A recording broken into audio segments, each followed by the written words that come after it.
Welcome to our video tutorial on factoring polynomials and solving polynomial equations by factoring. We're going to look at one problem in detail, and that problem is given on the screen. So first, what we want to do, and what we always do when solving an equation other than a linear equation, is we want to get a 0 on one side and everything else on the other side. Since our largest exponent is already on the left, let's get everything on the left and a 0 on the right. Behold, it's magic. There it is. Now we want to determine the possible rational zeros of this equation. So we look at the factors of the coefficient on the greatest power of x. The factors of 2 are just 1 and 2. And we look at the factors of the constant term, ignoring the positive or negative out front. Factors of 20 could be 1 and 20, 2 and 10, or 4 and 5. Now the possible rational zeros are plus or minus, any combo where the red number is in the denominator or the blue number is in the numerator. Now if we were to take a combo like this, 2 divided by 1, that would just simplify to be equal to 2. So anytime we have a denominator of 1, we're just going to get these numbers in blue. So we'll run through them, 1, 2, 4, 5, 10, 20. Then we could add 1/2 to the mix. We really can't add 2 halves to the mix because 2 halves is just equal to 1, and we already have the number 1. 4 divided by 2 is equal to 2. We already have that number. 5 divided by 2, we don't have that yet. Kind of odd. So we'll put it in. 10 divided by 2 is 5. We already have it. 20 divided by 2 is 10. We already have it. So there are the possible rational zeros.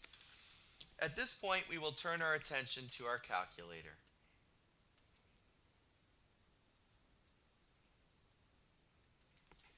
And when we go to our calculator, in our y equals, we want to put that equation. Then we'll go to the home screen. And we want to go into variables, which is called vars.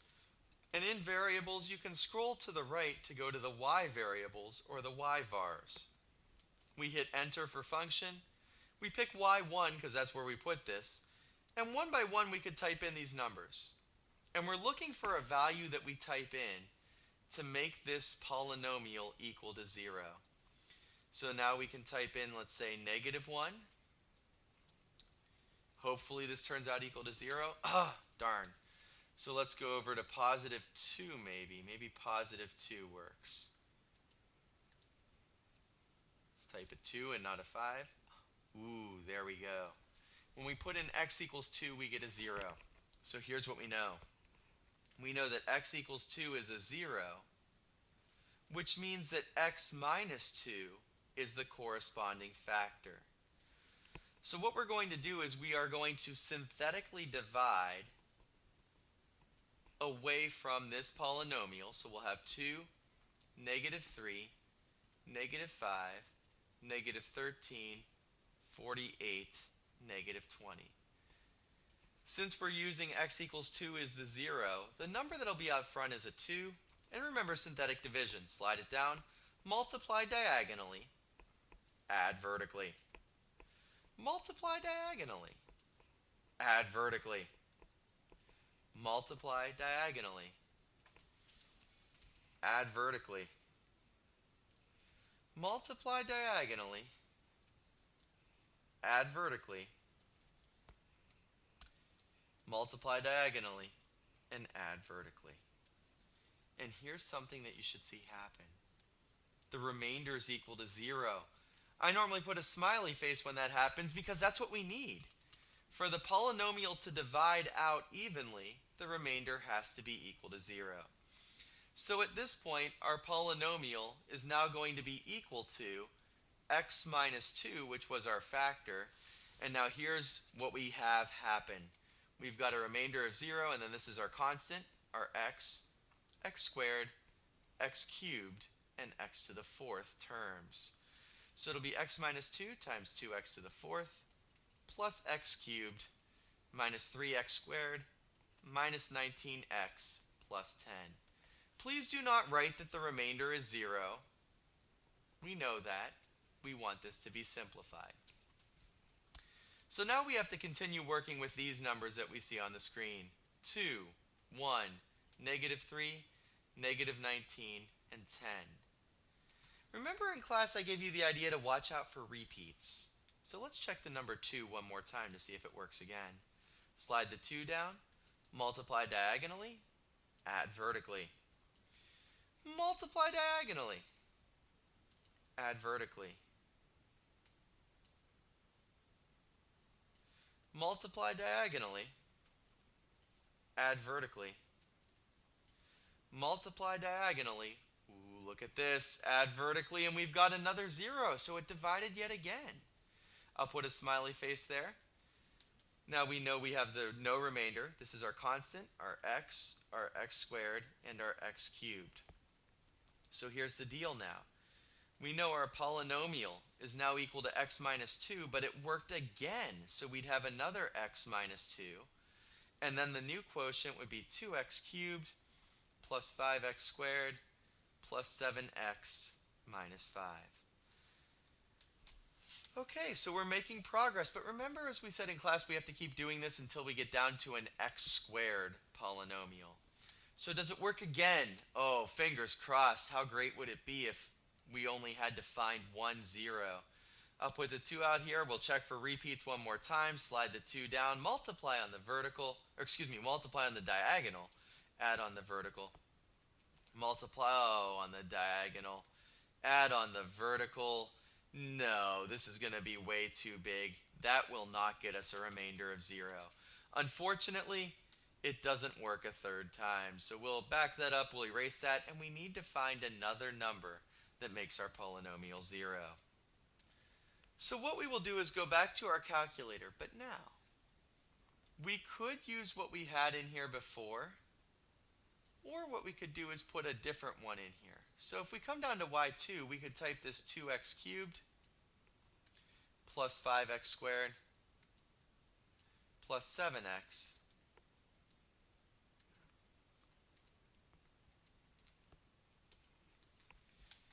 So now we need to find another value that works. So I'll hit second enter. Let's go back to our list. We need to see that. Okay, so let's try out negative 2. Does that work to get us a 0? Nope. Let's try positive 4.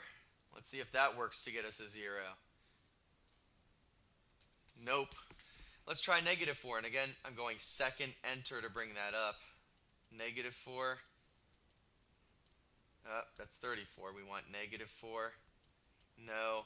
Remember, if you lose track of where that's at, it's in the vars for variables. Scroll over to y variables function, y1. We could try another one. Let's just try 10. Oh man, this is getting difficult.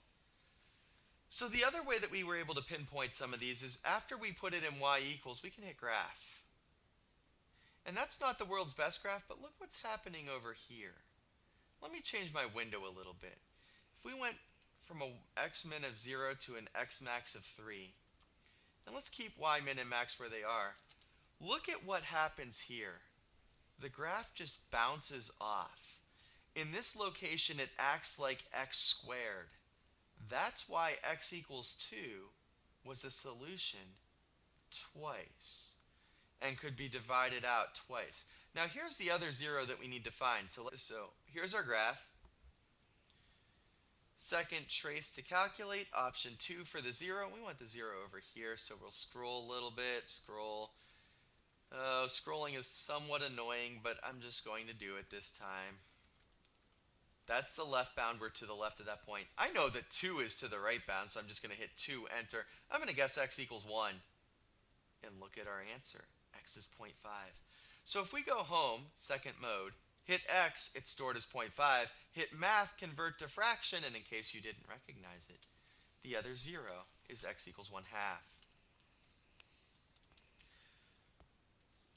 So we can scroll back over here. At this point, we know that x equals 1/2 is a 0. So, be careful here. 2x minus 1 is the factor. We do not want fractions in the factor. So we recognize that 2x minus 1 will be the corresponding factor. We are then going to go through and do our division. So we take those coefficients, 2, 5, 7, -5. We put the 1/2 over here on the side, which, by the way, if you're still watching this saying, how did the 1/2 come up into 2x minus 1? We could have multiplied both sides by 2, subtract 1 from both sides, and then we see the factor was 2x minus 1.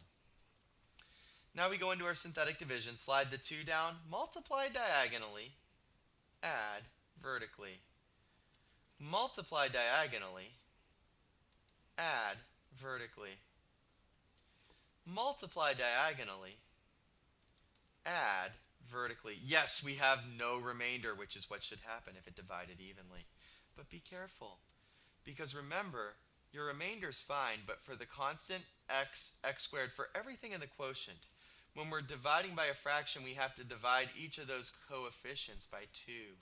So this will turn into 1, 3, and 5. So now, pick up where we left off before. Our polynomial now becomes equal to x minus 2 times x minus 2 times 2x minus 1, which was the factor we just found, times x squared plus 3x plus 5. Now we'll simplify that a little bit because we've got x minus 2, the quantity squared, times 2x minus 1 times x squared plus 3x plus 5. All of this is equal to 0.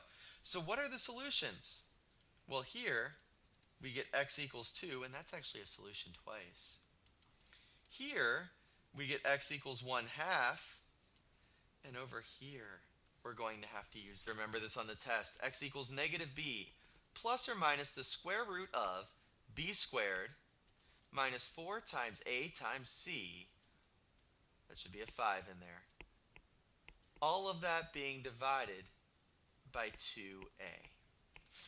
Simplify it some more, we get -3 plus or minus the square root of 9 minus 20 is going to be a -11 all over 2.